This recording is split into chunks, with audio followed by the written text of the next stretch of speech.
Hey guys, so this week I wanted to talk to you about what kind of skills you should have as a game designer. I believe it's more important to have a general knowledge about a lot of skills rather than being just a master in one thing and having no knowledge about anything else. If you spend the time to learn about everything, then you can pick a focus from there and move forward from that. But it is at least good to have a general knowledge about all of the different jobs that go into game design. And there's a couple of reasons for that. One, of course, is you want to be able to talk to your teammates. You want to be able to go to them and say, hey, I need you to do this. Maybe here's a suggestion of how to do it, rather than just going, I don't know, can you do that? Can you not do that? I don't know.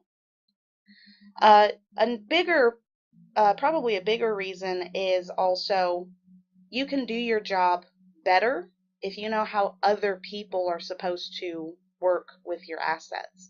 So for instance, if you're a 3D modeler and you just want to model, that's fine, but at some point that model is most likely going to be animated or textured even, and your geometry needs to be placed properly in order for the rest of the process to go well.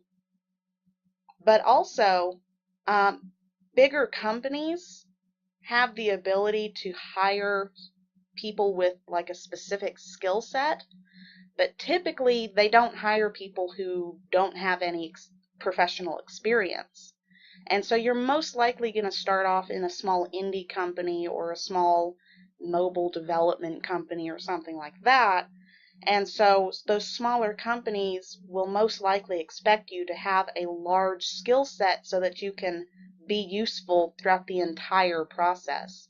Because if you're just specifically a programmer and you finish all the programming and everyone else is still working on other stuff, but you finished your job, then what good are you for the rest of the project? We don't need you anymore.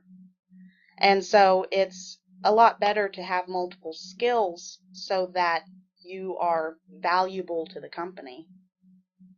If you're specifically working just on your own project, sometimes it's hard to get other people to help you out, especially if there's no money involved. A lot of other people don't really want to spend their time doing something that's not really going to pay off.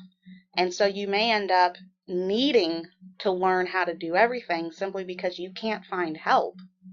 And so that's also a good reason to learn everything. And as a bonus, you can make your own assets. You can write your own code without having to pay someone else to do it or to pay for already made assets. So you can save some money.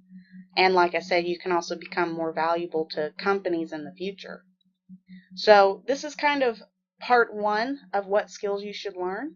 Next week, I actually want to go into a little bit which programs, which engines are good, which programming languages to learn, which art programs you want to get into. So if you have any questions about either of those topics, please feel free to leave them in the comments below. And if you feel like I've missed anything, or if you have questions about anything else, let me know in the comments below as well, and I'll see you next time.